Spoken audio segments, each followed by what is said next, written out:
Exit പോളുകൾ തോൽക്കുമെന്ന് സ്ഥാനാർത്ഥി VS. Sunilkumar media വണിനോട്. കഴിഞ്ഞ നിയമസഭാ തെരഞ്ഞെടുപ്പിൽ LDF തോൽക്കുമെന്ന് എക്സിറ്റ് പോളുകൾ പ്രവചിച്ചിരുന്ന മണ്ഡലങ്ങളിൽ വലിയ വിജയമാണ് നേടിയത്. ഈ തെരഞ്ഞെടുപ്പിൽ LDFന്റെ രാഷ്ട്രീയ പിന്തുണയ്ക്ക് തകർച്ച സംഭവിക്കുന്ന ഒന്നും ഉണ്ടായിട്ടില്ലെന്നും സുനിൽകുമാർ പറഞ്ഞു. കേരളത്തിലെ ഏറ്റവും ആകാംക്ഷയുള്ള മണ്ഡലമാണ് തൃശ്ശൂർ. തൃശ്ശൂരിലെ LDF സ്ഥാനാർത്ഥി വി.എസ്. സുനിൽകുമാർ നോക്കുമ്പോൾ ശരിയാണ്. അവസാന നിമിഷത്തെ പ്രതീക്ഷ എന്താണ്? ജയിക്കും, 100% ജയിക്കും. 100% കോൺഫിഡൻസ്. 100% ജയിക്കും. എക്സിറ്റ് പോളുകൾ പറയുന്നത് BJP എടുക്കുമെന്നാണ്. നിങ്ങളിപ്പോൾ എക്സിറ്റ് പോളിനെ പറ്റി നമ്മൾ ചർച്ച ചെയ്യേണ്ട കാര്യമില്ല. ഞാൻ അതിനുള്ള മറുപടിയില്ല പറഞ്ഞു. ഞാൻ 100% ജയിക്കുന്നുള്ളത്. കഴിഞ്ഞ തവണ നമ്മൾ നിയമസഭാ തെരഞ്ഞെടുപ്പിൽ 7 മണ്ഡലങ്ങളിലും ജയിച്ചു. ഇത്തവണ എത്ര മണ്ഡലങ്ങളിൽ ലീഡ് ചെയ്യാൻ കഴിയുമെന്നൊരു പ്രതീക്ഷയാണ്. ആ 7 മണ്ഡലങ്ങളിൽ എക്സിറ്റ് പോളിൽ എത്ര സീറ്റ് ജയിക്കുന്നു പറഞ്ഞത് ഓർമ്മയുണ്ട?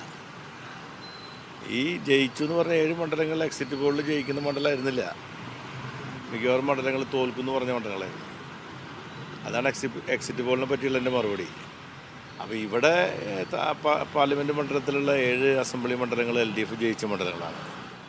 അപ്പോൾ LDFൻ്റെ ജനകീയ പിന്തുണ അല്ലെങ്കിൽ പൊളിറ്റിക്കൽ അതിൻ്റെ അടിത്തറയാണ് അത് സൂചിപ്പിക്കുന്നത്. പിന്നെ ഞങ്ങളുടെ ലോക്കൽ ബോഡി ഇലക്ഷനിലെല്ലാം 99% ഇലക്ഷന് എല്ലാം പഞ്ചായത്തുകളും LDFൻ്റെ പഞ്ചായത്തുകളാണ്. ഈ സാഹചര്യങ്ങളാണ് ഞങ്ങളുടെ ഏറ്റവും പ്രധാനപ്പെട്ട ഒരു ജയത്തിനുള്ള ആധാരമായി ഞങ്ങൾ പറയുന്നൊരു കാര്യം. പിന്നെ അതിന് ആ ഒരു ജനകീയ അടിത്തറ അല്ലെങ്കിൽ ഞങ്ങൾക്കുള്ള ജനകീയ പിന്തുണ അല്ലെങ്കിൽ പൊളിറ്റിക്കലായിട്ടുള്ള ഞങ്ങളുടെ രാഷ്ട്രീയ പിന്തുണയ്ക്ക് തകർച്ച സംഭവിക്കാവുന്ന ഒന്നും ഈ ഇലക്ഷൻ ഉണ്ടായിട്ടില്ല.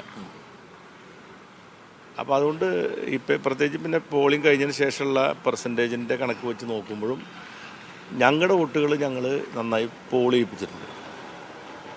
അതുകൊണ്ട് ഞങ്ങൾക്ക് ആശങ്കയുടെ യാതൊരു അടിസ്ഥാനമില്ല. ഞങ്ങൾ 100% ഞങ്ങൾ ജയിക്കും. ഈ തൃശ്ശൂരിൽ ക്രോസ് വോട്ടിംഗ് നടന്നു എന്നുള്ള ആരോപണത്തിൽ ഇപ്പോഴും UDF ഉറച്ചു ചെയ്യുകയാണ്. ഇന്നത്തെ കൂടെ ഉറച്ചു നിന്നോട്ടെ, അവർ ഇന്നത്തെ കൂടെ ഉറച്ചു നിൽക്കാമല്ലോ. നാളെ നമുക്ക് കാണാം. ഭൂരിപക്ഷം കൂടി വിലയിരുത്തിയിട്ടുണ്ടോ? അല്ല, ഭൂരിപക്ഷം നല്ല കംഫർട്ടബിൾ ഒരു മാർജിനിൽ ജയിക്കും. കംഫർട്ടബിൾ മാർജിൻ ഉണ്ടാവും. ഈ പൂരവിവാഹത്തിന് ശേഷമുള്ള ഏതെങ്കിലും രീതിയിൽ അടിയൊഴുക്കുകൾ നടന്നിട്ടുണ്ടോ? അങ്ങനെ എന്തെങ്കിലും ആശങ്ക ഉണ്ടോ LDFന്? പൂരത്തിൻ്റെ കഥ പറഞ്ഞ് കണ്ടു കളഞ്ഞല്ലേ. പൂരത്തിൽ അപകടം സംഭവിച്ചില്ലല്ലോ, അതിൽ പ്രശ്നമൊന്നുമില്ല. എന്തായാലും എല്ലാവിധ ആശംസകളും. എന്തായാലും തികഞ്ഞ വിജയപ്രതീക്ഷയിൽ തന്നെയാണ് LDF സ്ഥാനാർത്ഥിയായ വി.എസ്. സുനിൽകുമാർ ഉള്ളത്. ഇത്തവണ 7 മണ്ഡലങ്ങളിലും കഴിഞ്ഞ തവണ നിയമസഭാ തെരഞ്ഞെടുപ്പിൽ ജയിച്ച 7 മണ്ഡലങ്ങളിലും ലീഡ് ചെയ്യുമെന്നുള്ള ആത്മവിശ്വാസം കൂടിയാണ് അദ്ദേഹം പ്രകടിപ്പിക്കുന്നത്. ക്യാമറമാൻ ജിബിൻ തോമസിനൊപ്പം SS ശരൺ, മീഡിയ വൺ.